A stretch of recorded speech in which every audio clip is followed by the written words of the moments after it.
ஒரு ஸ்டூடெண்ட் தன்னுடைய ஸ்கூலிங் லைஃப எல்கேஜில ஆரம்பிக்கிறான். ஆரம்பிச்சு 12th ஸ்டாண்டர்ட் வரைக்கும் காலைல சீக்கிரமா எந்திரிச்சு, அவன் ஃபேமிலி கூட சரியா டைம் ஸ்பெண்ட் பண்ணாம, இல்ல அவன் ஃப்ரெண்ட்ஸ் கூட சேர்ந்து, அவன் ஒரு மெமரி கிரியேட் பண்ணி, அசைன்மென்ட் முடிச்சு, half yearly exam, quarterly exam, annual exam இந்த மெயினான எக்ஸாம்ஸ் மட்டும் இல்லாம, அது கூட இருக்க monthly test, cycle test, class test இந்த மாரி பல வகையான டெஸ்ட்ட வந்து அவன் 12th வரைக்கும் முடிச்சுட்டு வரான். இதுல இருந்து வெளியில வர அந்த பையனோட மென்டாலிட்டி எப்படி இருக்கும்? அடுத்து நம்ம காலேஜ் ஜாயின் பண்ண போறோம். அண்ட் ஸ்கூல்ஸ்ல எல்லாத்துலயும் என்ன சொல்வாங்க? இந்த 12th மட்டும் நல்லா படிச்சு முடிச்சுடு. நெக்ஸ்ட் காலேஜ் லைஃப் நல்லா ஜாலியா என்ஜாய் பண்ணலாம். அப்படின்றத நம்ம எல்லாருமே கண்டிப்பா ஒரு வாட்டியாவது லைஃப்ல கேட்டிருப்போம். இப்படி இருக்கும்போது, அந்த காலேஜ் லைஃப் அப்படின்னு என்டர் ஆறதுக்கு முன்னாடி ஒரு பெரிய மைல்ஸ்டோன் ஒண்ணு நம்ம எல்லாரும் முன்னாடியும் நிக்கும். நம்மளோட ட்ரீம் காலேஜ் போறதுக்கு முன்னாடி. சில பேர் இந்த இந்த ஒரு ஆப்ஸ்டக்கிள்னாலேயே பாதி பேரால அவங்க ட்ரீம் காலேஜ்ல ஜாயின் பண்ண முடியாம போயிருக்க நிறைய சினாரிஸ் வந்து நம்ம பார்த்திருப்போம். ஆனா இங்கதான் நம்ம எல்லாருக்குமே ஒரு கேள்வி வந்து மனசுல எழும். இப்படி 14 வருஷமா தன்னுடைய ஸ்கூல் லைஃப் படிச்சுட்டு வந்தவன், இத்தனை எக்ஸாம்ஸ் கிளியர் பண்ணிட்டு வந்தவனோட பொட்டன்ஷியல எப்படி அந்த 3 ஹார்ஸ்ல ஒரு எக்ஸாம் மட்டும் டிசைட் பண்ணிட முடியும்? அப்படிங்கிறது நம்ம எல்லாரோட மைண்ட்லயும் வர ஒரு கொஸ்டினா இருக்கலாம். சோ இந்த கொஸ்டின் எனக்கு வரும்போதுதான் இந்த வீடியோ கிரியேட் பண்ணணும் அப்படின்னு எனக்கு தோணுச்சு. இந்த வீடியோல வந்து நான் எந்த ஒரு பயோஸ்மே இல்லாம தான் நம்ம எப்பவுமே சொல்ற மாதிரிதான். நான் எந்த ஒரு பயோஸ்மே இல்லாம என்ட்ரன்ஸ் எக்ஸாம் இந்த சிஸ்டமே ராங் அப்படின்ட்டு பிளைண்டாவும் போகாம, இந்த என்ட்ரன்ஸ் எக்ஸாம வந்து வெல்கம் பண்றவங்க என்ன பாயிண்ட்ஸ் எல்லாம் எடுத்து சொல்றாங்க. அண்ட் இத வந்து வேண்டாம் அப்படின்னு சொல்ற சில பேர் என்ன வந்து அவங்களுக்கு கவுண்டர் ஆர்குமெண்ட்ஸ் குடுக்குறாங்க. அனலைஸ் பண்ணுவோம். அண்ட் இந்த வீடியோ பார்த்து முடிக்கும் போது உங்க எல்லாருமே கேள்வி எழ ஆரம்பிக்கும். இது நிஜமாலே இது நம்மளுக்கு தேவையா? இப்படி 14 வருஷம் 15 வருஷம் நம்ம படிச்சு முடிச்சுட்டு வெளியில வந்து நம்ம பொட்டன்ஷியல வந்து ஒரு 3 மணி நேரம் எக்ஸாம் வந்து டிசைட் பண்ணிட முடியுமா? இப்படின்னு நமக்குள்ள நிறைய கொஸ்டின்ஸ் வரும். அந்த கொஸ்டின்ஸ்க்கான ஆன்சர் தான் இந்த வீடியோல நம்ம பார்க்க போறோம். ஹாய் காய்ஸ், நான் தேவி. இது தேவிஸ் இன்சைட். ஹாய் காய்ஸ், நான் முன்னாடியே சொன்ன மாதிரி இந்த வீடியோல வந்து நம்ம எந்த ஒரு பயோஸும் இல்லாம பார்க்க போறோம் அப்படின்னு நான் சொல்லியிருந்தேன்ல. ஃபர்ஸ்ட் இந்த என்ட்ரன்ஸ் எக்ஸாம் அப்படின்ற கான்செப்ட் வந்து எப்படி இன்ட்ரோடியூஸ் ஆச்சு அப்படின்னு நம்ம பார்க்கலாம். இந்தியால வந்து இண்டிபெண்டன்ஸ் கிடைச்ச உடனே நிறைய பேர் வந்து படிக்கணும் அப்படின்னு இன்ட்ரெஸ்ட் காட்டுறாங்க. அண்ட் ஒரு மேசிவான ஸ்டூடெண்ட்ஸ் வந்து வெளியில வராங்க, பாஸ் அவுட் ஆயிட்டு வெளில வர்றாங்க ஸ்கூல்ஸ்ல இருந்து. சோ இப்படி இருந்து வர ஸ்டூடெண்ட்ஸ் வந்து வருஷம் போக போக அவங்க வந்து நிறைய பேர் வந்து வந்துட்டு படிச்சுட்டு ஸ்கூல் முடிச்சுட்டு காலேஜுக்கு ஜாயின் பண்றதுக்காக வந்துகிட்டே இருக்காங்க. சோ இப்படி வந்துட்டே இருக்கவங்களுக்கு வந்து ப்ராப்பரான சீட்ஸ் வந்து அப்ப அவைலபிளா இல்ல. சோ இந்த எப்படின்னா ஃபார் எக்ஸாம்பிள் இப்போ வந்து 500 சீட்ஸ் தான் இருக்கு அப்படின்னு இருக்க டைம்ல 5000 ஸ்டூடெண்ட்ஸ் வந்து பாஸ் அவுட் ஆயிட்டு வெளில வராங்க. சோ இந்த இடத்துல வந்து என்ன ஆகுதுன்னா ஒரு டென்ஷன் கிரியேட் ஆகுது. இத்தனை பேருக்கும் எப்படி நம்ம வந்து சீட்ஸ் வந்து ப்ரொவைட் பண்ணுவோம் அப்படின்றதுக்காக, எல்லாருக்குமே ஈக்குவலா இருக்கணும் அப்படின்றதுக்காக தான் இந்த கான்செப்ட் வந்து கொண்டு வராங்க, என்ட்ரன்ஸ் எக்ஸாம் அப்படிங்கிறது. சோ அப்போ வாழ்ந்த சில பேர் என்ன சொல்லியிருக்காங்கன்னா, இந்த மாதிரி ஒரு ஸ்கூல்லயும் டிஃப்ரெண்ட் டைப் ஆஃப் மார்க்கிங்ஸ் வந்து பண்ணிட்டு இருக்காங்க. இப்போ ஒரு ஸ்கூல்ல வந்து 95 மார்க் ஈஸியா போட்டுட்டாலும் சில ஸ்கூல்ஸ்ல வந்து பாஸ் பெர்சன்டேஜ் ரொம்ப கம்மியா இருக்கு. அதனால அவங்க மார்க்கிங் சிஸ்டமே ரொம்ப டிஃப்ரெண்டா இருக்கு. பசங்களால அதை கோப்ப பண்ணிக்க முடியல அப்படின்றதுனாலதான் இந்த சிஸ்டமா கொண்டு வராங்க, என்ட்ரன்ஸ் எக்ஸாம் அப்படின்ற சிஸ்டமா கொண்டு வராங்க. இந்த சிஸ்டம் வந்து நம்ம தியரியா இப்ப நம்ம கேட்கும் போது இது ரொம்ப காமனான ஒரு ஃபேரான டெசிஷன் மாதிரி இருக்கும். ஆனா இதுக்குள்ள என்னென்னலாம் இருக்குங்கிறத நம்ம பின்னாடி வீடியோல பார்க்கலாம். ஓகே, நம்மளோட 1960s இல்ல 1970s 1980s இந்த மாதிரி டைம்ல இருந்த எஜுகேஷன் சிஸ்டமும் இல்ல இப்போ பிரசன்ட்ல இருக்க எஜுகேஷன் சிஸ்டமும் ஒரே மாதிரி இருக்குன்னு நீங்க நினைக்கிறீங்களா? ஆப்வியஸ்லி இல்ல தானே. ஏன்னா இப்ப இருக்கிற மாதிரி டாப்பான கோச்சிங் சென்டர்ஸ், டீச்சிங் ஸ்டைலும் இல்ல ஒரு மெட்டீரியல்ஸ் ஈஸியா நம்மளுக்கு அவைலபிளா கிடைக்கிறது, இல்ல இன்டர்நெட்ல வந்து சர்ச் பண்ற மாதிரி ஆக்சஸ் இந்த மாதிரி நம்மளுக்கு நிறைய இந்த டைம்ல கிடைக்கலாம். ஆனா இதுவே நம்ம 1960s 70s 80s இந்த மாதிரி டைம்ல போய் பார்த்தோம்னா இது எப்படி நம்மளுக்கு அந்த டைம்ல வந்து இது ரொம்ப ஃபேரான ஒரு டெசிஷனா தான் இருந்திருக்கும். இந்த டைம்ல இருந்த அப்ப யூஸ் பண்ண நிறைய லாவா இருக்கட்டும், இல்ல சிஸ்டமா இருக்கட்டும், இல்ல எஜுகேஷன் சிலபஸா இருக்கட்டும், இந்த மாதிரி எல்லாத்தையுமே நம்ம டைமுக்கு ஏத்த மாதிரி நம்ம மாத்திக்கிட்டு வந்துகிட்டே இருக்கோம். ஆனா இந்த சோ கால் என்ட்ரன்ஸ் எக்ஸாம் இல்ல இந்த மாதிரி ஒரு டைப் ஆஃப் எக்ஸாம் சிஸ்டம் மட்டும் அப்படியே இன்னும் இருக்கிறதுக்கு ஏன்னு நீங்க யோசிச்சிருக்கீங்களா என்னைக்காச்சும்? இப்ப நான் முன்னாடியே சொன்ன மாதிரி இந்த என்ட்ரன்ஸ் எக்ஸாம் அப்படிங்கிற சிஸ்டம் எதுக்கு வந்துச்சுன்னா, இங்க ஒரு பெரிய கன்ஃபியூஷன் வந்து கிரியேட் ஆயிருந்துச்சு. ஸ்டூடெண்ட்ஸ் வந்து நிறைய பேர் வந்து பாஸ் அவுட் ஆகி வெளில வராங்க. அவங்க எல்லாருக்குமே காலேஜஸ் கொடுக்க முடியாது, சீட்ஸ் கொடுக்க முடியாது அப்படின்றதுக்காக தான் இந்த சிஸ்டம் கொண்டு வராங்க. சோ இப்படி போக போக நம்மளுக்கு டைம் சேஞ்ச் ஆக ஆக நம்ம எஜுகேஷன் சிஸ்டமா அப்டேட் பண்றோம், லா வந்து அப்டேட் பண்றோம், அண்ட் சிலபஸ் அப்டேட் பண்றோம். அப்புறம் ஏன் இந்த அட்மிஷனோட சிஸ்டம் மட்டும் நம்ம வந்து அப்டேட் பண்ணணும் அப்படிங்கறத வந்து நம்ம கொஸ்டின் பண்ணவே மாட்டோம் யாருமே. அப்படி கொஸ்டின் பண்ணாலுமே ஏன் அவங்களுக்கான ப்ராப்பரான ஆன்சர் ஏன் கிடைக்க மாட்டேங்குது? இந்தியால ஸ்கூல்ஸ் வந்து அவ்வளோ பல லட்சக்கணக்கான ஸ்கூல்ஸ் இருக்கு. கோச்சிங் சென்டர் சொல்லவே வேணாம். ஒரு ஸ்ட்ரீட்ல ஒரு ஃபேமஸான சென்னையில இருக்க ஸ்ட்ரீட்ல போனா ஃபுல்லாவே கோச்சிங் சென்டர்ஸ் தான். நீங்க நிறைய பேர் பார்த்திருப்பீங்க. பார்த்தா ஃபுல்லா கோச்சிங் சென்டர்ஸ். இதுக்கு கோச்சிங் குடுக்குறேன், அதுக்கு கோச்சிங் குடுக்குறேன், இந்த என்ட்ரன்ஸ் எக்ஸாம் கிராக் பண்ண ஹெல்ப் பண்றேன், அந்த என்ட்ரன்ஸ் எக்ஸாம் கிராக் பண்ண ஹெல்ப் பண்றேன். இந்த மாதிரி பல வகையான coaching centres lakhs and lakhs of rupees வந்து earn பண்ணிட்டு போறாங்க. எதனால? இது ஒரு ஃபேரான ஒரு டெசிஷனே இல்ல அப்படின்ட்டு இருக்கிற ஒரு இடத்துல நீங்க எப்படி என்ட்ரன்ஸ் எக்ஸாம் தான் ஒரு தீர்வு அப்படின்ட்டு ஒரு எலிஜிபிளான ஒரு பர்சன் வந்து கிரியேட் பண்ண எப்படி என்ட்ரன்ஸ் எக்ஸாம் தான் ஒரே கியூர் அப்படின்னு நீங்க நினைக்கிறீங்க? அந்த கோச்சிங் இண்டஸ்ட்ரி அப்படிங்கிறது இப்ப ரொம்ப பூம் ஆயிட்டு இருக்க ஒரு இண்டஸ்ட்ரியா இருக்கு. அவங்க கொண்டு வர ஏஐ லேர்னிங்ஸா இருக்கட்டும், இல்ல ஸ்டடி மெட்டீரியல்ஸா இருக்கட்டும், இல்ல மாக் டெஸ்டா இருக்கட்டும், இல்ல அவங்கள வந்து 7 hours 8 hours வந்து கோச்சிங்லயே நீங்க உட்காந்து படிக்கணும் அப்படின்னு உட்காந்து அவங்கள படிக்க வைக்கிறதா இருக்கட்டும். ஓகே, நீங்க சொல்லலாம். ஆனா என்ன ஏன் எல்லாருக்குமே ஒரே கொஸ்டின் பேப்பர் தானே கொடுக்க போறாங்க, இதுல என்ன உனக்கு இருக்கு, என்ட்ரன்ஸ் எக்ஸாம் எல்லாருமே ஒரே மாதிரி தானே அப்பியர் ஆக போறாங்க அப்படின்றது நீங்க என்கிட்ட ஒரு கொஸ்டின் கேட்கலாம். ஆனா நான் உங்ககிட்ட திரும்ப ஒரு கொஸ்டின் கேட்கிறேன். ஒரு ரேஸ் எடுத்துக்கோங்க. ஒரு ரேஸ்ல ஃபர்ஸ்ட் அந்த ஸ்டார்ட் லைன்ல ஸ்டார்ட் பண்றவனும் அவனை விட ஒரு அன்ஃபேரா ஒரு டெசிஷன் இல்ல ஒரு அவன்கிட்ட வந்து ஏதோ ஒண்ணு அதிகமா இருக்கு, பினான்சியல் வைஸ்ல அவன் அதிகமா இருக்கான், இல்ல அவன் டெவலப்டான ஏரியால இருக்கான் அப்படின்ற ஒரு ரீசனுக்காக அவனை வந்து ஒரு 100 meters முன்னாடி போ, நீ முன்னாடி போய் உட்காந்து நீ அங்க ரேஸ் ஸ்டார்ட் பண்ணு இப்படின்னு சொல்றது ஃபேரான ஒரு டெசிஷனா? அப்ப யாரு ஃபைனலா ரேஸ வின் பண்ணுவாங்க? அந்த 100 meters முன்னாடி இருக்கவன் தானே வின் பண்ணுவான். இது ஒரு ரேண்டமான ஒரு விஷயம் தானே. இதே மாதிரிதான் இங்க இருக்க என்ட்ரன்ஸ் எக்ஸாமும். இங்க பல லட்சக்கணக்கான அமௌண்ட் வந்து செலவு பண்ணி கோச்சிங் கிளாஸ் இல்ல டியூஷன் இந்த மாதிரி போயிட்டு படிக்கிற ஒரு ஸ்டூடெண்ட்டையும் ஏதோ ஒரு ரிமோட் வில்லேஜ்ல இன்டர்நெட் வசதி இல்லாம இல்ல ஒரு கவர்மெண்ட் ஸ்கூல், நான் கவர்மெண்ட் ஸ்கூல் அப்படின்னு குறைச்சு பேசல, ஆனா கவர்மெண்ட் ஸ்கூல்ஸ்ல படிச்சுட்டு அங்க வந்து பேசிக்கான ஒரு அம்யூனிட்டிஸே இல்லாத ஒரு இடத்துல இருந்து வர ஒரு ஸ்டூடெண்ட்டும் இந்த மாதிரி பல lakhs and lakhs of amount spend பண்ணி கோச்சிங் கிளாஸஸ் போயிட்டு வரவனும் எழுதுற கொஸ்டின் பேப்பர் வந்து எங்க ஒரே மாதிரி இருக்கும்? இது ஈக்குவாலிட்டியா? இதுல எங்க ஈக்குவாலிட்டி இருக்குன்னு நீங்க சொல்லுங்க. நீங்க இந்த கொஸ்டின் கேக்குறீங்கல்ல, அவங்க கிட்ட வந்து நான் இந்த கொஸ்டின் கேட்கறேன். இதுல எங்க ஈக்குவாலிட்டி இருக்குன்னு நீங்க சொல்லுங்க. இன்னும் ஒரு முக்கியமான பாயிண்ட் இருக்கு. இப்போ இந்த எஜுகேஷன் சிஸ்டம் இவங்களோட மெயினான கோல் என்ன? இந்த பசங்களுக்கு வந்து கான்செப்ட் வந்து புரிய வைக்கிறதா, இல்ல எக்ஸாம்ல வந்து இந்த கொஸ்டின் வந்துச்சுன்னா இந்த பாயிண்ட் நீ எழுது, இதுக்கு இவ்வளவு மார்க் போடுவாங்க அப்படிங்கிறதா?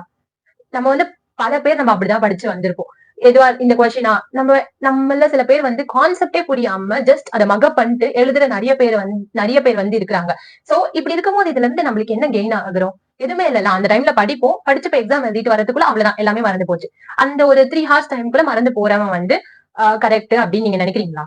இல்ல அந்த கான்செப்ட வந்து புரிஞ்சுக்கிட்டே, இல்ல அவனுக்கு வந்து வேற டேலண்ட்ஸ் இருந்துட்டு அந்த டேலண்ட வந்து ஃபோக்கஸ் பண்ணும் அப்படின்னு நினைக்கிறவன் வந்து இந்த இடத்துல தோத்து தானே போவான். ஆப்வியஸ்லி இந்த என்ட்ரன்ஸ் எக்ஸாம் அப்படின்ற சிஸ்டம்ல வந்து அவனால நெக்ஸ்ட் லெவல்க்கே போக முடியாத ஒரு சிச்சுவேஷன் வந்து கிரியேட் ஆகும். சோ நம்ம சொன்ன மாதிரி இந்த கொஸ்டின் வந்தா இது எழுதுனா இவ்வளவு மார்க் அப்படிங்கிறது இருந்தா அந்த ஸ்டூடெண்ட்டுக்கு எங்க வந்து நம்ம கான்செப்ட் வந்து புரிஞ்சுக்கணும் அப்படிங்கிறது தோணும். அவன் வந்து எப்படியுமே யோசிப்பான்ல, இதை நான் புரிஞ்சுக்கிட்டு நான் என்ன பண்ண போறேன், எல்லாருமே அதை மக பண்ணிட்டு எழுதுறாங்க, அவ்வளவுதானே, இதை வச்சு நான் என்ன பண்ண போறேன் ஃபியூச்சர்ல அப்படின்ட்டு நிறைய ஸ்டூடெண்ட்ஸ் வந்து யோசிக்கிறதுக்கு சான்சஸ் இருக்கு. சோ இந்த இடத்துல வந்து நான் என்ட்ரன்ஸ் எக்ஸாமே வேண்டாம் அப்படின்ட்டு அப்போஸ் பண்ணிட்டு நான் நின்று பேசிட்டு இல்ல. ஆனா அதுக்கான ஃபேரான ஒரு டெசிஷன் வேணும், ஃபேரா ஏதாச்சும் நடக்கணும் அப்படின்றதுக்காக தான் நான் பேசிட்டு இருக்கேன். அது எப்படி ஒரு 3 hours நடக்கிற ஒரு எக்ஸாம் இல்ல ஒரு கொஸ்டின் பேப்பர் வச்சு அந்த அந்த ஸ்டூடெண்டோட ட்ரூ பொட்டன்ஷியலை வந்து நம்ம டிசைட் பண்ண முடியும்? சரி, நான் உங்ககிட்ட ஒரு கொஸ்டின் கேட்கிறேன், ஒரு சில்லியான கொஸ்டின். ஒரு ஸ்டூடெண்ட் வந்து ஸ்கூலுக்கு எதுக்கு போறான்? இது கூட உனக்கு தெரியாதா? படிக்கதான் போறான் அப்படின்னு நீங்க சொல்லலாம். கரெக்ட், படிக்க போறான், ஸ்கூலுக்கு வந்து படிக்க போறான், அவனுக்கு எல்லாமே அங்க சொல்லி தரணும் அப்படின்னு ஒரு சிஸ்டம் இருந்துச்சுன்னா இப்ப ஏன் கோச்சிங் சிஸ்டம் வந்து இவ்வளவு வளர்ந்துருக்கு? ஏன் நான் முன்னாடியே சொன்ன மாதிரி ஏன் அந்த ஒரு ஃபேமஸான ஸ்ட்ரீட்ல இல்ல ஃபேமஸான ஒரு ஊர்ல வந்து ஃபுல்லா இந்த மாதிரி கோச்சிங்காக மட்டுமே இன்ஸ்டிடியூட்ஸ் இருக்கு? என்னைக்காவது யாராவது யோசிச்சிருக்கீங்களா? நீங்களே கொஞ்சம் யோசிச்சு பாருங்களேன். யாராச்சும் இப்போ ஒருத்தவங்க என்ட்ரன்ஸ் எக்ஸாம் அப்படின்னு ஒன்னத பத்தி பேசுறாங்கனாலே அவங்களோட வாயில இருந்து ஃபர்ஸ்ட் வர வார்த்தை என்னவா இருக்கும்? நல்ல ஒரு இன்ஸ்டிடியூட்டா பார்த்து ஜாயின் பண்ணி விட்டுறணும். அங்க ஜாயின் பண்ணி விட்டுட்டோம்னா அவங்களே பாத்துக்குவாங்க, அவங்களே நோட்ஸ் கொடுத்துருவாங்க, அவங்களே மார்க் டெஸ்ட் வைப்பாங்க, அவங்களே டேக் கேர் பண்ணிப்பாங்க. அப்படி ஃபுல்லாவே இவங்க டேக் கேர் பண்ணிக்கணும் அப்படின்னு நீங்க நினைச்சீங்கன்னா எதுக்கு ஸ்கூலுக்கு தான் அனுப்பிட்டு டேரக்டா இவங்க கிட்டே அனுப்பிச்சு விட்டுறலாம்ல? எதுக்கு தேவையில்லாம ஸ்கூலுக்கு வர ஒரு அமௌண்ட் கட்டிட்டு இவங்க கிட்ட வர தனியா ஒரு அமௌண்ட் கட்டிட்டு எதுக்கு வேஸ்ட் பண்ணிக்கிட்டு இருக்கணும்? ஆக்சுவலா இங்க எதுக்கு கோச்சிங் சிஸ்டம் இப்படின்னு ஒரு சிஸ்டம் வந்துச்சு அப்படின்னா, சில சில பேர் வந்து ரொம்ப ஸ்லோவா லேர்ன் பண்றவங்க இருப்பாங்க, சில பேர் வந்து ஃபாஸ்டா லேர்ன் பண்றவங்க இருப்பாங்க. இவங்க 2 பேருக்குமே ஏதாச்சும் ஒரு பாயிண்ட்ல வந்து ஹெல்ப் தேவைப்படலாம். அவங்களுக்கு வர டவுட்ஸ் கிளியர் பண்றதா இருக்கட்டும், இல்ல அவங்களுக்கு ஹெல்ப் பண்ணி படிக்க வைக்கிறதுக்கா இருக்கட்டும், 2 சைட்ல இருக்கவங்களுக்குமே இது ரொம்ப யூஸ்ஃபுல்லா இருக்கும். சோ அந்த மாதிரி ஒரு சிஸ்டம்க்கு இவங்களை ஹெல்ப் பண்ணணும் அப்படின்ற ஒரு ரீசனுக்காக தான் ஃபர்ஸ்ட் இந்த கோச்சிங் சிஸ்டம் அப்படின்றத ஸ்டார்ட் பண்றாங்க. ஆனா இப்போ நம்ம அப்படியே இந்த ஜெனரேஷன்ல பார்த்தோம்னா கோச்சிங் சிஸ்டம்ன்றது தான் பெரிய ஒரு மேஜரான ரோல் பிளே பண்ணிட்டு இருக்கு எஜுகேஷன் சிஸ்டம் இந்த ஒரு செக்டார்ல. கோச்சிங் இண்டஸ்ட்ரி அப்படின்றத மொத்தமே வந்து தப்பா நான் வந்து சொல்லல. இங்க வந்து சில பேர் பண்ற சில விஷயத்தினால நிறைய குழந்தைங்க வந்து அஃபெக்ட் ஆகுறாங்க. ஏன்னா நம்மளோட முன்னாடி ப்ரீவியஸ் வீடியோலயே பார்த்திருப்போம், அந்த ஒரு நீட் எக்ஸாம் அப்படின்ற ஒரு எக்ஸாம் வந்து எப்படி அங்க இருக்க குழந்தைங்களோட லைஃபே ஸ்பாயில் பண்ணுது, அண்ட் நீங்க சொல்லலாம் என்ட்ரன்ஸ் எக்ஸாம் வந்து ஐ மீன் நீட் எக்ஸாம் வந்து ஒரு டெடிகேட்டடான டாக்டர்ஸை வந்து கிரியேட் பண்ணுது. ஆனா எப்படிங்க அதை டிசைட் பண்ணுவீங்க? நீங்க ஒருத்தவங்க வந்து 12th முடிச்சுட்டு வரா அப்படின்ற வந்த ஒரு ஸ்டூடெண்ட் நீங்க எப்படி வந்து டாக்டர் லெவலுக்கு வந்து நீங்க யோசிப்பீங்க? ஏன் அப்ராட்ல எல்லாம் எவ்வளவோ இருக்குல்ல.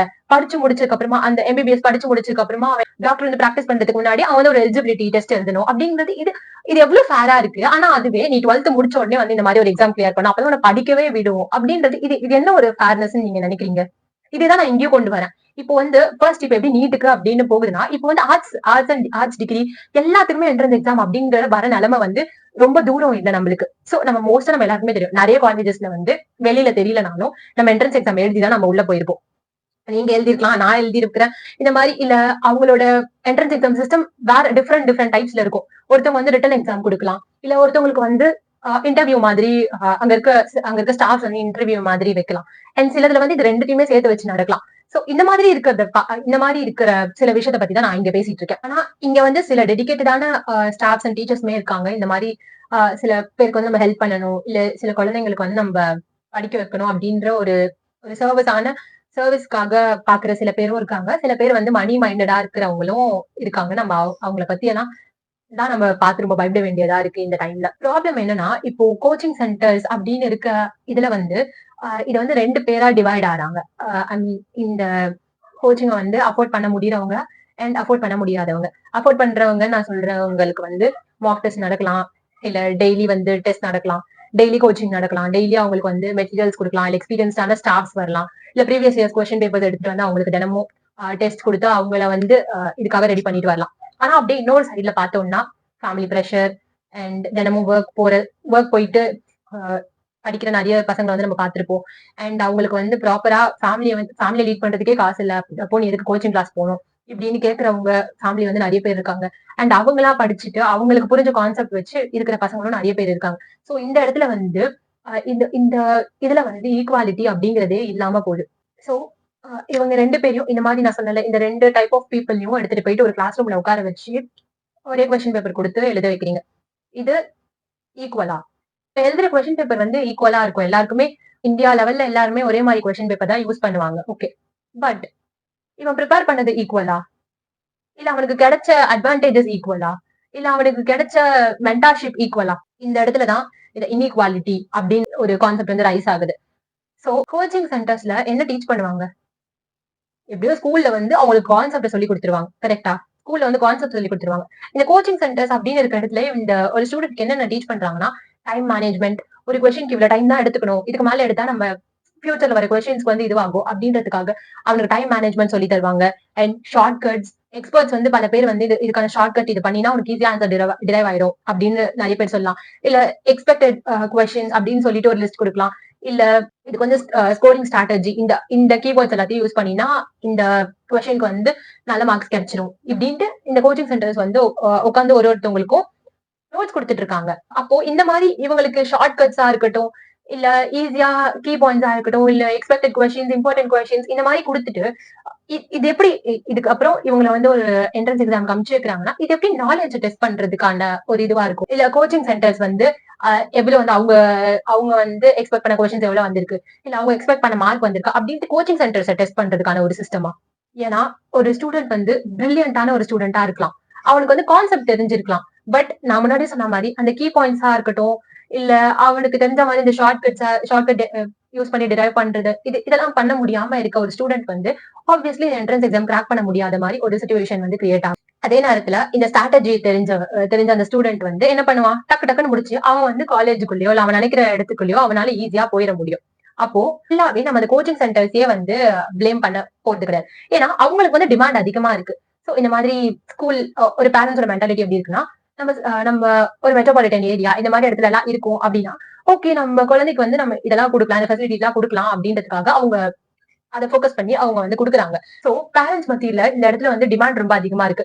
சோ ஆப்வியஸ்லி அங்க வந்து சப்ளை ரொம்ப அதிகமா தான் ஆயிட்டு இருக்கும். இது பேசிக்கான ஒரு கான்செப்ட் தானே. எந்த இடத்துல வந்து டிமாண்ட் அதிகமா இருக்கும் அந்த இடத்துல வந்து சப்ளையும் ரொம்ப அதிகமாகிட்டே போயிட்டே தான் இருக்கும். ஆனா இங்க ரியல் கொஸ்டின் என்ன அப்படின்னு நம்ம பார்த்தோம்னா, இப்படி இந்த கோச்சிங் சென்டர் இவ்வளவு ஸ்ட்ராங் ஆக ஸ்கூல் எஜுகேஷன் மேல நம்மளுக்கு எல்லாருக்கும் டவுட் வருதா?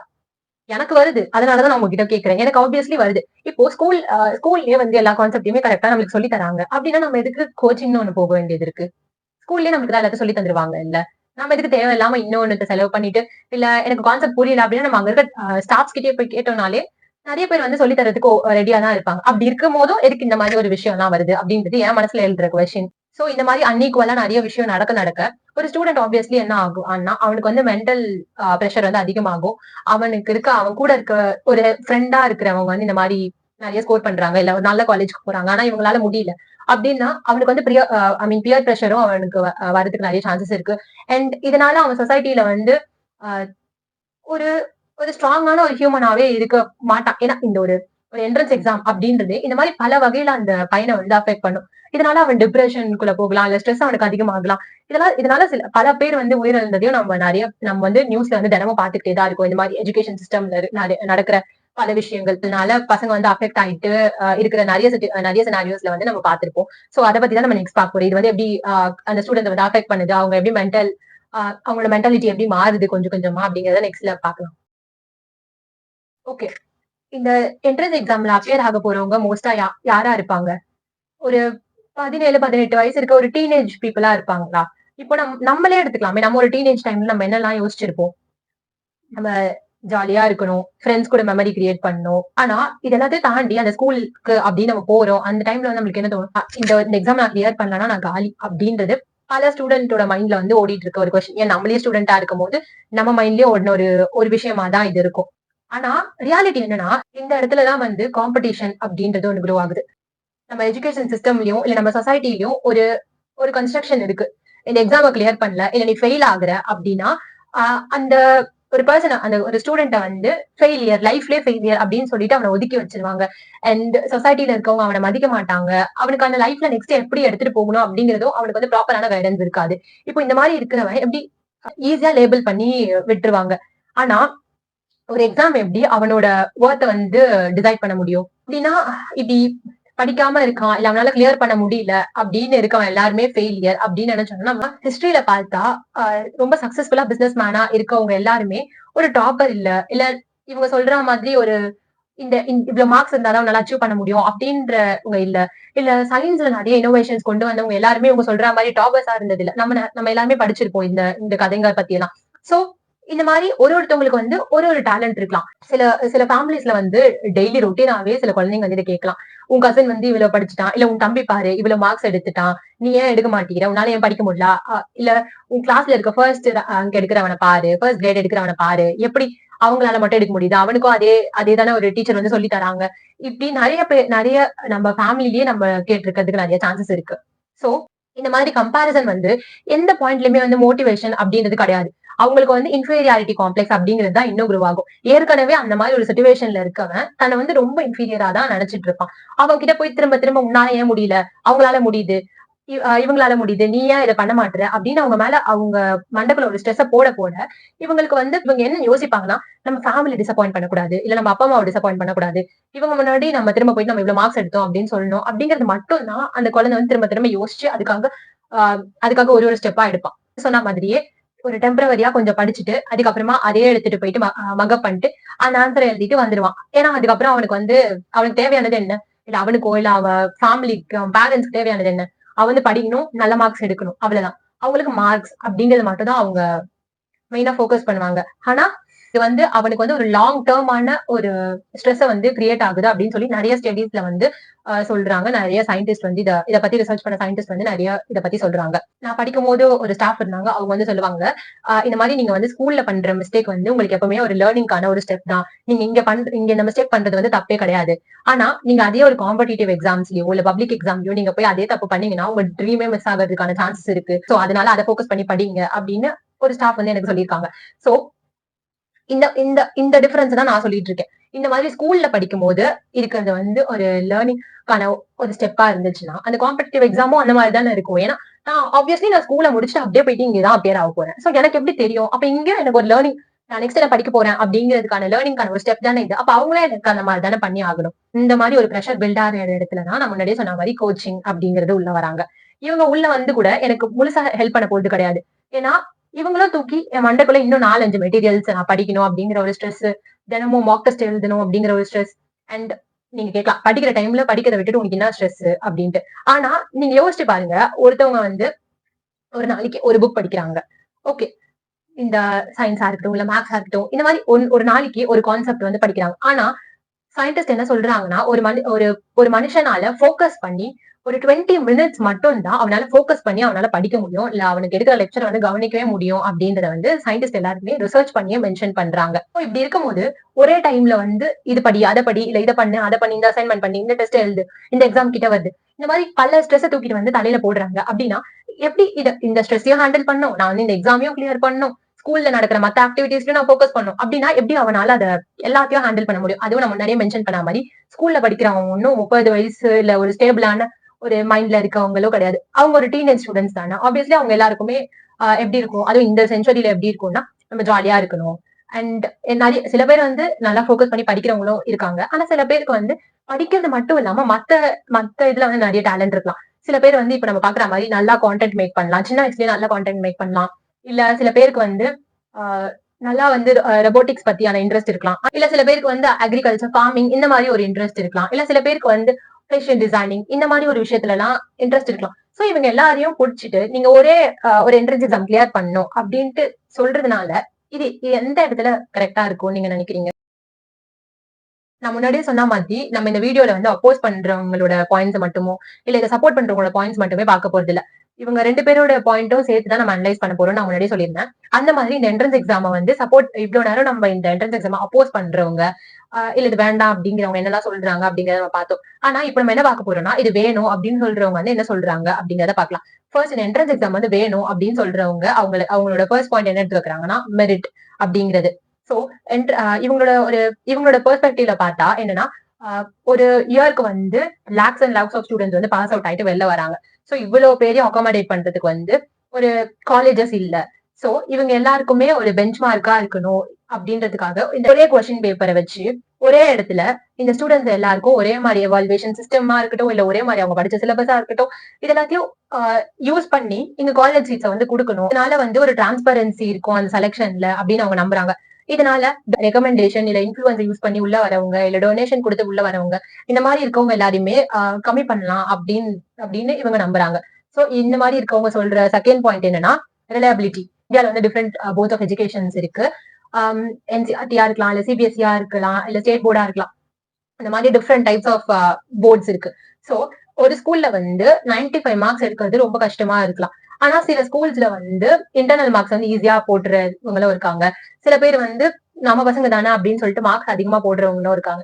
சோ இந்த மாதிரி டிஃப்ரெண்ட் சைட்ஸ்ல இருந்து வரவங்க எல்லாருக்குமே ஒரு பேசிக்கான ஒரு அவங்க அவங்க பர்த்தா இந்த சீட்டுக்கு அப்படிங்கறத ப்ரூவ் பண்ணணும் அப்படின்றதுக்காக இந்த எக்ஸாம்ஸ் எல்லாமே கொண்டு வந்திருக்காங்க. இதை வந்து நம்ம அப்ரிஷியேட் தான் பண்ணணும் அப்படின்னு இவங்க வந்து அவங்களோட கவுண்டர் ஆர்குமெண்ட் வைக்கிறாங்க. இன்னும் சில பேர் என்ன சொல்றாங்கன்னா இந்த மாதிரி என்ட்ரன்ஸ் எக்ஸாம் இல்ல காம்படிட்டிவ் எக்ஸாம்ஸ் வந்து ஒரு ஸ்டூடெண்டோட பொட்டன்ஷியல் இன்க்ரீஸ் பண்றதுக்கா இருக்கட்டும், இல்ல அவன் டிசிப்ளினா மாறதுக்கா இருக்கட்டும், இல்லைன்னா இந்த மாதிரி காம்படிட்டிவ் எக்ஸாம் ப்ரிப்பேர் பண்ணும்போது அவன் வந்து ஸ்ட்ரெஸ் எப்படி ஹேண்டில் பண்ணணும்னு கத்துக்கிறாங்க அப்படின்னு சொல்றாங்க. அண்ட் டைம் மேனேஜ்மெண்ட் எப்படி ஃபோக்கஸ் பண்ணும் அப்படிங்கறத கத்துக்கிறாங்கன்னு சொல்றாங்க. டிசிப்ளினை வந்து எப்படி கரெக்டா மெயின்டைன் பண்ணும், ஏன்னா அவங்க காலையில இருந்துச்சு நைட்டு தூங்குற வரைக்கும் என்னெல்லாம் ஃபாலோ பண்ணும் அப்படின்ட்டு ஒரு ஸ்கெடியூல ஃபாலோ பண்ணும். அதுக்கு வந்து ஒரு ப்ராப்பரான டிசிப்ளின் இருக்கணும் அப்படின்னு அவங்க நம்புறாங்க. அண்ட் ஃபியூச்சர்ல வந்து அவன் ஒரு ப்ரெஷர்ல வந்து எப்படி ஒர்க் பண்ணும் அப்படிங்கறத கத்துக்குவான். இல்ல இந்த மாதிரி ஒரு ஒரு குரூப்பான ஆக்டிவிட்டி எப்படி பண்ணும் அப்படிங்கறத கத்துக்கலாம். இல்ல ஸ்ட்ரெஸ்டான ஒரு என்வரன்மெண்ட்ல எப்படி ஒர்க் பண்ணும் அப்படின்றத கத்துக்கலாம். இந்த மாதிரி பல விஷயங்கள் இந்த என்ட்ரன்ஸ் எக்ஸாம்னால இல்ல இந்த மாதிரி ஒரு காம்படிட்டிவ் எக்ஸாம்னால கத்துக்கலாம் அப்படின்னு சொல்லிட்டு இதை சப்போர்ட் பண்றவங்க வந்து சொல்றாங்க. இவ்வளவு ஆர்குமெண்ட்ஸ் வந்து கேட்டதுக்கு அப்புறம் நம்ம ஒரு விஷயத்த வந்து கண்டிப்பா அக்செப்ட் பண்ணி ஆகணும். ஃபர்ஸ்ட் வந்து இந்த என்ட்ரன்ஸ் எக்ஸாம் அப்படின்ற கான்செப்ட வந்து கொண்டு வந்தப்ப இது கரெக்டா இருந்துச்சு. பிகாஸ் அப்ப வந்து ஒரு ப்ராப்பரான ஒரு ஸ்டூடெண்ட்க்கு வந்து சீட் வந்து அலோகேட் பண்ணணும் அப்படிங்கறதா இருக்கட்டும், இல்ல ஒரு டிரான்ஸ்பரன்சியா இருக்கட்டும், இல்ல மெரிட் பேஸ்ல வந்து அவங்களுக்கு சீட் கிடைக்கணும் அப்படிங்கறதா இருக்கட்டும், இல்லனா டொனேஷனை வந்து கட் பண்ணும் அப்படின்றதுக்கா இருக்கட்டும், இல்லனா கரப்ஷன் வந்து கம்ப்ளீட்டா எராடிகேட் பண்ணும் அப்படின்றதுக்கா இருக்கட்டும், இந்த மாதிரி பல விஷயத்துக்காக அந்த டைம்ல கொண்டு வந்தாங்க. ஆனா இங்கதான் நம்மளுக்கு ஒரு முக்கியமான கேள்வி ஸ்டார்ட் ஆகுது. ஒரு சிஸ்டமோட ஆப்ஜெக்டிவ் வந்து நல்லதா இருந்தா மட்டும் போதுமா, இல்லனா அந்த ஆப்ஜெக்டிவ் வந்து இன்னைக்கு வரைக்கும் பிராக்டிகலா அச்சீவ் ஆகுதா அப்படிங்கறது பாக்கணுமா, இல்ல மெரிட் அப்படிங்கிறது வந்து ஒரே ஒரு ஸ்கோரை வச்சு ஒரே ஒரு எக்ஸாமோட ஸ்கோரை வச்சு டிட்டர்மைன் பண்றதா, இல்லனா ஒரு ஸ்டூடெண்டோட இயர்ஸ் ஆஃப் ஹார்ட் ஒர்க்கா இருக்கட்டும், இல்ல லேர்னிங் எபிலிட்டியா இருக்கட்டும், இல்ல கிரியேட்டிவிட்டியா இருக்கட்டும், இது எதுவுமே தேவையில்ல, நீ எக்ஸாமை மட்டும் கிளியர் பண்ணு அப்படிங்கிறது மட்டும்தான் இந்த சிஸ்டம்ல தேவையான ஒரு விஷயமா? ஸ்கூல் வந்து ரிலையபிள் இல்ல அப்படின்னு நம்ம சொல்றோம் அப்படின்னா நம்ம அதை என்ன ஃபோக்கஸ் பண்ணோம், இந்த மாதிரி கோச்சிங் இன்ஸ்டியூட்ஸ் எல்லாம் வளர வைக்கிறதுக்காக நம்ம ஃபோக்கஸ் பண்ணுமா? இல்ல தானே ஆப்வியஸ்லா நம்ம ஸ்கூல்ல இருக்க மார்க்ஸ் வந்து ரிலையபிளா இல்ல அப்படின்னு நம்ம சொல்றோம். ஆனா அத அத வந்து சேஞ்ச் பண்ணணும் அப்படி இல்ல அதுக்கு ஒரு சொல்யூஷன் அப்படின்னா என்ன? அந்த சிஸ்டம் வந்து டோட்டலா க்ளோஸ் பண்ணிட்டு இந்த மாதிரி புதுசா ஒரு கோச்சிங்கோ இல்ல வேற ஏதாச்சும் ஒரு இந்த மாதிரி ஒரு ஹை பிரஷரா இருக்கிற ஒரு எக்ஸாம்ஸ தூக்கி தலை மேல போடுறதோ தான் ஒரே ஒரு ரீசன் ஒரே சொல்யூஷனா இருக்கும் அப்படின்னு நீங்க நினைக்கிறீங்களா? ஆப்வியஸா இல்ல தானே. அதே மாதிரி டிரான்ஸ்பரன்சி முக்கியம்னு சொல்றோம். ஆனா டிரான்ஸ்பரன்சி மட்டும் இருந்தா ஃபேர்னஸ் அப்படின்ற கான்செப்ட் எப்படி ஆட்டோமேட்டிக்கா வந்துருமா? அதுதான் ஒரு நான் முன்னாடியே சொன்ன மாதிரி ஒரு ரேஸ்ல வந்து எல்லாரும் ஒரே இடத்துல இருந்து ஸ்டார்ட் பண்ணும். அதுதான் இங்க ஈக்விட்டி அப்படிங்கிறது. இந்த இடத்துல வந்து ஈக்விட்டி ஈக்குவாலிட்டி அப்படின்னு ரெண்டு கான்செப்ட் இருக்கு. இது கேட்கும் போது ரெண்டும் ஒரே மாதிரி தான் இருக்கும். ஈக்குவாலிட்டி அப்படின்னா நம்ம எல்லாருக்குமே தெரியும்ல, எல்லாமே எல்லாருக்குமே கிடைக்கணும், எல்லாம் சமமா கிடைக்கணும் அப்படின்றது அந்த ஈக்குவாலிட்டி அப்படின்ற கான்செப்ட். இந்த ஈக்விட்டி அப்படின்ற கான்செப்ட் என்னன்னா ஒருத்தவங்களோட ஷூல போய் நின்னுட்டு அவங்களுக்கு என்ன தேவை அப்படின்னு அவங்களோட இடத்துல இருந்து புரிஞ்சுக்கிட்டு அவங்களையும் சேர்த்து கொண்டு வந்து இந்த ஈக்குவாலிட்டி அப்படின்ற கான்செப்ட் ரீச் பண்றது அந்த ஈக்விட்டின்னு சொல்லுவாங்க. சோ இந்த இந்த ஈக்விட்டி அப்படின்ற கான்செப்ட் தான் இங்க லேக் ஆகுது அப்படின்னு நான் வந்து ஆரம்பத்துல இருந்து சொல்லிட்டு இருக்கேன். இந்த வீடியோ பார்த்த அப்புறம் நீங்க கண்டிப்பா ஒரு கொஸ்டின் வந்து உங்க மைண்ட்குள்ள வரும். என்ட்ரன்ஸ் எக்ஸாம்ல இவ்வளவு ப்ராப்ளம் இருக்கு அப்படின்னு சொல்ற, ஸ்கூல் மார்க்கிங் மேலயும் இது இல்ல அப்படின்னு சொல்ற, அப்படின்னா இந்த கொஸ்டினுக்கு எல்லாம் சொல்யூஷன் என்ன அப்படிங்கிறது தான் நம்ம இதுக்கப்புறம் பார்க்க போறோம். சோ இந்த கொஸ்டினுக்கு வந்து ஒரு ஆன்சர் கிடைக்கணும் அப்படின்னு நம்ம ஒரு முக்கியமான விஷயத்த புரிஞ்சுக்கணும். அது என்னன்னா எந்த ஒரு இந்த ஒரு எஜுகேஷன் சிஸ்டம் அப்படின்ற இந்த இடத்துல வந்து நம்மளால 100% வந்து பெர்ஃபெக்ட்டா இருக்க முடியாது. ஏன் நான் சொல்றேன்னா ஒரு ஒரு ஸ்டூடெண்ட்டும் டிஃப்ரெண்டா இருப்பாங்க. ஒருத்தர் வந்து அகாடமிக்ல வந்து பிரில்லியண்டா இருக்கலாம். ஒருத்தவங்க வந்து கிரியேட்டிவிட்டில ஸ்ட்ராங்கா இருக்கலாம். இல்ல இன்னொருத்தவங்க வந்து பப்ளிக் ஸ்பீக்கிங் இல்ல அந்த மாதிரி பல விஷயத்துல வந்து ஸ்ட்ராங்கா இருக்கலாம். சோ இந்த மாதிரி இருக்க 3 பேருமே நம்ம சொசைட்டிக்கு ரொம்ப தேவை. இது மாதிரி இருக்கும்போது இவங்க எல்லாரையுமே டிட்டர்மைன் பண்றது அந்த ஒரு எக்ஸாம்னா அப்ப யார் இந்த நெக்ஸ்ட் லெவலுக்கு போவாங்க? ஆப்வியஸா அந்த அகாடமிக்ல ஸ்ட்ராங்கா இருக்க அந்த ஒரு ஸ்டூடெண்ட் தானே போக போறா. இந்த கான்செப்ட் தான் வேண்டாம் அப்படின்னு நான் சொல்றேன். நீங்க கேட்கலாம், இப்போ நீ இவ்வளவு குறை சொல்றல இந்த விஷயத்த என்ட்ரன்ஸ் எக்ஸாம் வேண்டாம் இல்ல இதுல வந்து இதெல்லாம் இருக்கு அப்படின்னு சொல்லிட்டு உனக்கு வந்து இதுல இருந்து தீர்க்கிறதுக்கு வந்து ஏதாச்சும் ஒரு சொல்யூஷன் இருக்கா அப்படின்னு நீங்க கேட்கலாம். ஆனா அதுல வந்து எனக்கு வந்து ஒரு 4 இது வந்து எனக்கு பர்சனலா கரெக்ட் அப்படின்ட்டு ஃபீல் ஆகுது. ஃபர்ஸ்ட் என்னன்னா நான் முதல்ல சொன்ன மாதிரி மல்டிபிள் ஃபேக்டர்ஸ்ல வந்து அவங்கள வந்து கன்சிடர் பண்ண ஆரம்பிக்கணும். ஸ்கூல் பெர்ஃபார்மன்ஸ்க்கு என்ன ஒரு தனி வெயிட்டேஜா இருக்கு அப்படின்னாலும் இந்த என்ட்ரன்ஸ் எக்ஸாம்ல வந்து என்னதான் தனி வெயிட்டேஜ் இருக்கு அப்படின்னாலும் இது எல்லாத்தையுமே விட அவங்க ஃபோக்கஸ் பண்ண வேண்டியது என்னன்னா அவங்களுக்கு தேவையான ஆப்டிடியூட் வந்து அவங்களுக்கு அந்த ஸ்டூடெண்ட்டுக்கு இருக்கா, இல்ல ஃபார் எக்ஸாம்பிள் இப்ப அது வந்து ஏதாச்சும் ஒரு ரிசர்ச் கோர்ஸா இருந்துச்சுன்னா அவங்களுக்கு வந்து பர்சனலா இன்டர்வியூ வைக்கிற மாதிரி இருக்கலாம். இல்லைன்னா ஏதாச்சும் ஒரு டீச்சிங் அந்த மாதிரி ஃபீல்ட்ல போறாங்கன்னா அவங்களால பப்ளிக் ஸ்பீக்கிங் அவங்களுக்கு கரெக்டா இருக்கா அப்படின்னு பாக்கலாம். இந்த மாதிரி டிஃபரெண்டான ஃபேக்டர்ஸ் வச்சு ஒருத்தவங்க டிசைட் பண்ணலாம் அப்படிங்கறது என்னோட ஃபர்ஸ்ட் பாயிண்ட். செகண்ட் பாயிண்ட் வந்து இதை வந்து நம்ம ஸ்கூல் சிஸ்டம்லயே நம்ம சேஞ்ச் கொண்டு வரணும். இதை வந்து ப்ராடரா நான் சொல்லி முடிக்காம ஸ்கூல் சிஸ்டம் வந்து இப்ப வந்து ஸ்கூல் சிஸ்டம் அப்படின்றது மேல நம்பிக்கை இருக்கு, இல்ல அங்க நடத்துறது மேல லெசன்ஸ் மேல நம்பிக்கை இருக்கு அப்படின்னு சொன்னா இவ்வளவு இன்னைக்கு வந்து கோச்சிங் சென்டர்ஸ் வந்து க்ரோ ஆகி நிக்கிறதுக்கான சான்சஸே இல்ல. சோ இந்த மாதிரி ஒரு பேரண்ட்ஸ்க்கா இருக்கட்டும் ஒரு ஸ்டூடெண்ட்ஸ்க்கா இருக்கட்டும் எந்த ஒரு டவுட்மே இல்லாம இந்த ஸ்கூல் சிஸ்டம் வந்து போகணும்னா இவங்க அவங்களோட ஸ்டாண்டர்ட் வந்து கொஞ்சம் இம்ப்ரூவ் பண்ணா கரெக்டா இருக்கும் அப்படிங்கிறது என்னோட செகண்ட் பாயிண்ட். சோ என்னோட தேர்ட் பாயிண்ட் என்னன்னா ஸ்கூல் லெவல்ல இந்த கரியர் கைடன்ஸ்க்கான கவுன்சிலிங் எல்லாமே கொடுக்கணும் அப்படிங்கிறது. ஏன்னா இப்ப பார்த்தோம்னா நிறைய பசங்களுக்கு வந்து ஸ்கூல் முடிச்சிட்டு இருக்க அந்த 12th இல்ல அந்த டீனேஜர்ஸ் அந்த டைம்ல இருக்க குழந்தைங்களுக்கு வந்து பாதி பேருக்கு வந்து தெரிய மாட்டேங்குது அவங்க ஃபியூச்சர்ல எதை நோக்கி போக போறாங்க, இல்ல அவங்க ஃபியூச்சர்ல அவங்களை என்னவா பாக்குறாங்க அப்படிங்கறதே அவங்களுக்கு தெரியாம இருக்கு. சோ இந்த மாதிரி நம்ம கரியர் கைடன்ஸ் கவுன்சிலிங் கொடுக்கறத வச்சு அவங்களுக்கு வந்து அவங்க இந்த இந்த டேலண்ட் இருக்கிறதுனால நீ இந்த ஃபீல்டுக்கு போகலாம், இதுல வந்து நீ ஷைன் ஆவ அப்படிங்கறத அவங்களுக்கு எடுத்து சொல்றதா இருக்கட்டும், இல்ல அவங்களோட ஸ்ட்ரென்த் அண்ட் வீக்னஸ் எதுன்றத அவங்களுக்கு டிஃபைன் பண்ணி சொல்றதா இருக்கட்டும், அப்படி அந்த வீக்னஸ் எப்படி அவங்களுக்கு ஸ்ட்ரென்த்தா மாத்துறது அப்படின்னு சொல்லி கொடுக்கறதா இருக்கட்டும். இந்த மாதிரி பல விஷயம் வந்து இந்த கரியர் கைடன்ஸோட இதுல வந்து ஃபோக்கஸ் பண்ணலாம் அப்படின்றது என்னோட தேர்ட் பாயிண்ட். ஃபைனல் பாயிண்ட் வந்து அவங்களுக்கு அவங்களோட மென்டல் ஹெல்த்துக்கும் ஈக்குவலான ஒரு ஒரு இம்பார்ட்டன்ஸ் கொடுக்கணும் அப்படிங்கிறது. ஏன்னா இப்போ அந்த மாதிரி டீனேஜ் அந்த மாதிரி இருக்க ஒரு டைம்ல வந்து அவங்க எப்படியுமே அவங்க டிஃப்ரெண்ட் இதெல்லாம் ஃபோக்கஸ் பண்ணிட்டு இருப்பாங்க. லைக் அவங்களுக்குள்ள நடக்கிற அந்த சேஞ்சஸா இருக்கட்டும், இல்ல அவங்களை சுத்தி நடக்கிற சேஞ்சஸா இருக்கட்டும், இந்த மாதிரி டைம்ல அந்த எக்ஸாம்ஸ் அப்படிங்கிற கொண்டு வர ப்ரெஷர் வந்து சில பேருக்கு வந்து ஓவரா ப்ரெஷர் ஆகிறதுக்கு நிறைய சான்சஸ் இருக்கு. சில பேர் வந்து இந்த எக்ஸாம் டைம் அப்படின்னாலே ஸ்ட்ரெஸ் ஆறவங்க நிறைய பேர் இருக்காங்க. அண்ட் இந்த எக்ஸாம் டேட் அப்படின்றதுனால ஸ்ட்ரெஸ் ஆறவங்க நிறைய பேர் இருக்காங்க. இல்ல அவங்க பாடியிலேயே கூட சில சேஞ்சஸ் கொண்டு வந்திருக்கலாம். நம்ம இதுக்கு முன்னாடியே பார்த்த அந்த டான்சிங் பிளேக் அந்த வீடியோல மாதிரி ஒரு மைண்ட் வந்து எப்படி அவங்க பாடியை கண்ட்ரோல் பண்ணுது அப்படின்ற ஒரு பேசிக்கான ஒரு விஷயம் தான் இங்க இருக்க அந்த எக்ஸாம் டைம்ல இருக்கா ஃபியரா இருக்கட்டும், இல்ல பல விஷயங்களா இருக்கட்டும். இந்த மாதிரி டைம்ல எல்லாம் வந்து நம்ம ஃப்ரெண்ட்ஸ் இல்ல ஃபேமிலி அந்த எக்ஸாம் எழுத போறவங்களோட ஃப்ரெண்ட்ஸ் ஆர் ஃபேமிலி வந்து உங்களுக்கு சப்போர்ட்டா இருந்தா இந்த மாதிரி மென்டல் ஹெல்த் இஷ்யூஸ் வந்து வராம இருக்கிறதுக்கு வந்து நல்லா யூஸ்ஃபுல்லா இருக்கும் அப்படிங்கிறது என்னோட ஃபைனல் பாயிண்ட். ஸோ நான் வந்து இந்த வீடியோல என்ட்ரன்ஸ் எக்ஸாம் வந்து நீங்க ஃபுல்லா ரிமூவ் பண்ணுங்க, இந்த சிஸ்டமே வந்து ஒரு வேஸ்டான ஒரு சிஸ்டம் அப்படின்ட்டு நான் வந்து சொல்லாம என்னோட ஸ்டாண்ட் வந்து ரொம்ப சிம்பிளா இருக்கு. ஒரு ஸ்டூடெண்டோட ஃபியூச்சர் வந்து டிசைன் பண்ண போறது அந்த 3 மணி நேரத்தோட எக்ஸாம் மட்டும் கிடையாது. இந்த மாதிரி பல ஃபேக்டர்ஸை வந்து அவங்க வச்சு டிசைன் பண்ணா ரொம்ப கரெக்டா இருக்கும் அப்படிங்கிறது தான் என்னோட ஸ்டாண்ட். ஏன்னா ஒரு ஸ்டூடெண்டோட இயர்ஸ் ஆஃப் ஹார்ட் ஒர்க்கையும் இல்ல கன்சிஸ்டன்ட் பெர்ஃபார்மன்ஸா இருக்கட்டும், இல்ல டிசிப்ளினா இருக்கட்டும், இல்ல கியூரியாசிட்டியா இருக்கட்டும், இது எல்லாத்தையும் வந்து அந்த 3 ஹார்ஸ்ல வந்து அவங்களால எந்த வகையில அவங்களால டிசைட் பண்ணிட முடியும் அப்படிங்கிறது தான் என்னோட ஒரு பர்சனல் கொஸ்டினா இருக்கு. அதே மாதிரி எஜுகேஷன் அப்படிங்கிறது ஒரு ஸ்டூடெண்டோட கரியரையே க்ளோஸ் பண்ற ஒரு கேட்டா இல்லாம அவனுக்கு வந்து பல வகையான ஃபீல்ட வந்து எக்ஸ்ப்ளோர் பண்றதுக்கான ஒரு ஓப்பனிங் டோரா இருக்கணும் அப்படின்றதுதான் நான் மட்டும் இல்ல, பல எக்ஸ்பர்ட்ஸ் வந்து சொல்ற ஒரு விஷயமா இருக்கு. சோ என்னோட கன்க்ளூஷன் என்ன, எஜுகேஷன் சிஸ்டம்க்கு வந்து அசஸ்மெண்ட் தேவையில்ல, எக்ஸாம் தேவையில்ல அப்படின்லாம் நான் சொல்லல. அசஸ்மெண்ட் தேவைதான். பட் அது ஃபேரான அசஸ்மெண்டா இருக்கணும் அப்படிங்கறதா என்னோட ஒரு ஸ்டாண்டா இருக்கு. சோ ஒரு ஸ்டூடெண்ட் வந்து என்ன கத்துக்கிட்டான், இல்ல அதை எப்படி அவன் ரியல் லைஃப்ல ஹேண்டில் பண்றான், இல்ல இந்த கான்செப்ட் அவனுக்கு புரியுதா, இல்ல அவன் வந்து மகப் பண்ணி மட்டும்தான் அந்த எக்ஸாம் வந்து கிராக் பண்ணுன்றது மட்டும் தான் அவனோட ஃபோக்கஸா அப்படிங்கறத வந்து அதை டீச் பண்றவங்களா இருக்கட்டும், இல்ல பேரண்ட்ஸா இருக்கட்டும், எல்லாரும் கொஞ்சம் அதை நோட் பண்ணா கரெக்டா இருக்கும். ஏன்னா மோஸ்ட் ஆஃப் தி ஸ்டூடெண்ட்ஸ் வந்து இப்போ அப்படிதான். அவங்க அந்த டைமுக்கு அந்த எக்ஸாம் கிளியர் பண்ணும் அப்படின்ற ஒரு ரீசனுக்காக மட்டும்தான் படிச்சு எழுதிட்டு இருக்காங்க. சில பேர் தான் கான்செப்ட புரிஞ்சுக்கணும், அதை நம்ம ரியல் லைஃப்ல யூஸ் பண்ணணும் அப்படின்னு ஒரு ரீசனுக்காக ஓடிட்டு இருக்காங்க. சோ இந்த மாதிரி இருக்க ரெண்டு வகையான ஆட்களுமே இருக்கிறதுனால நம்ம அவங்க ரெண்டு பேருக்குமே ஈக்குவலான ஆப்பர்ச்சுனிட்டிஸ் கொடுத்தாதான் இது ஃபேரா இருக்கும் அப்படின்றது என்னோட பாயிண்ட். நான் எப்பயுமே சொல்ற மாதிரி இந்த வீடியோல வந்து நீங்க எனக்கு வந்து அப்போஸ் பண்ணலாம், இல்ல சப்போர்ட் பண்ணலாம். சோ நீங்க ஆனா எல்லாருமே ஒரே ஒரு விஷயத்த மட்டும் மனசுல வச்சுக்கோங்க. பெரியவங்களா இருந்தீங்கனாலும் சரி, சின்ன பசங்களா இருந்தா பாக்குறவங்க சின்ன பசங்களா இருந்தாலும் சரி, எப்பவுமே உங்களை வந்து ஒரு எக்ஸாம் மட்டுமே டிசைட் பண்ணிட போறது கிடையாது. நீங்க வந்து ஒரு எக்ஸாம்ல ஃபெயில் ஆகுறீங்க அப்படிங்கறதுனால நீங்க ஃபெயிலியரும் கிடையாது. யாரோ ஒருத்தர் வந்து எக்ஸாம்ல வந்து சக்சஸா நல்ல மார்க்ஸ் எடுக்கிறாங்க அப்படிங்கறதுனால அவங்க வந்து டாப்பான இடத்துக்கு போயிருவாங்க அப்படின்னும் கிடையாது. எல்லாருக்குமே இந்த வேர்ல்டு வந்து ரொம்ப வைடான ஒரு வேர்ல்டுங்கிறதுனால எல்லாருக்குமே ஏதோ ஒரு ஆப்பர்ச்சுனிட்டி இருக்கதா போகுது. சோ நம்ம எந்த ஃபீல்ட்ல போனா எந்த இதுல வந்து நம்ம எக்ஸல் ஆகும் அப்படின்றத நோக்கி போகணும். அதே மாதிரி பேரண்ட்ஸ் இல்ல பெரியவங்களா இருக்கிறவங்க தயவு செஞ்சு இப்ப அவங்க ஒரு எதுலாச்சும் எக்ஸாம்ல ஃபெயில் ஆகுறாங்க, இல்ல அவங்களால எக்ஸாம் கிராக் பண்ண முடியல அப்படிங்கறதுனால அவங்கள வந்து இல்ல உன்னால இது முடியாது, நீ எல்லாம் வேஸ்ட் அப்படின்ட்டு அவங்க மண்டக்குள்ள திணிக்காம உனக்கு வேற எதுல தோணுதோ அந்த பக்கம் போ அப்படின்னு சொல்லி அவங்களை சப்போர்ட் பண்ணா பல இதுல வந்து அவங்க அச்சீவ் பண்ணலாம். சரி, இந்த வீடியோ வந்து உங்களுக்கு ஒரு புது பெர்ஸ்பெக்டிவ் கொடுத்திருக்கோம் அப்படின்னு நான் நம்புறேன். அப்படி கொடுத்திருந்துச்சுன்னா உங்க கமெண்ட்ஸ் வந்து கமெண்ட் செக்ஷன்ல சொல்லுங்க. இந்த வீடியோ உங்களுக்கு பிடிச்சிருந்துச்சுன்னா லைக் பண்ணுங்க, ஷேர் பண்ணுங்க, கமெண்ட் பண்ணுங்க அண்ட் டேவிஸ் இன்சைட் சேனலுக்கு சப்ஸ்கிரைப் பண்ணுங்க. நெக்ஸ்ட் வீடியோல பார்க்கலாம். பாய்.